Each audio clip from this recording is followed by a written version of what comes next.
Hello guys, welcome back to my channel Priyanka lifestyle. তোমরা সবাইকে স্বাগত। তো দেখো, আমি এখান থেকেই ভিডিওটা স্টার্ট করলাম। যেটা দেখো, অডিশন দিতে এসেছিলাম মেয়েদের। প্রচুর দেখো ভিড়। এটা রাস্তায়, আমি রাস্তা থেকে ভিডিওটা স্টার্ট করেছি। তো দেখো এখনও এসে আছে। আর এই দেখো এখানে হচ্ছে যেখানে সব অডিশনটা হবে, সব ছবি লাগানো আছে জি বাংলা যে যে প্রোগ্রামগুলো হয় এইদিকে দেখতেই পাচ্ছ। আর লাইনটা খালি দেখো, এটা হচ্ছে গেটের সামনেটা বলে অতটা বুঝতে পারছি। এরপর লাইনটা দেখো।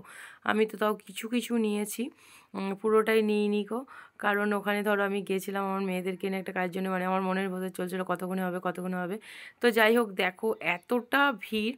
মোটামুটি আমি যদি টোটাল ভিডিওটা করতাম, 6 থেকে 7 হাজার লোক ছিল ওখানে। এত ভিড়, এত যাচ্ছে তাই। ভোর মানে সারা রাত ওখানে সবাই লাইন দিয়েছে। এটা আমি যখন ভিডিওটা করছি তখন বাজে 7টা। তো দেখো কত দেখো আমাদের ওই মেয়েদের সঙ্গে ডান্স করে একজন, ছোটো মেয়ে বড় মেয়ে আরও সবাই আছে। ওরা ওই দিকটাতে আছে, আমরা এই গেটের সামনেটা দাঁড়িয়ে আছি। ভাবছি যদি ঢুকে পড়তাম আগে কি ভালো হতো, এরকম ভাবছি আর কি মনে মনে। সবাই চেষ্টা করে আগে আগে যেতে। দেখো হয়ে গেছে অডিশন নেওয়া, বেরিয়ে পড়েছে সার্টিফিকেট নিয়ে। এই দেখো সৃজিতা, দীপিকা আর ননীত। দেখো এই দেখো এখন হাওয়া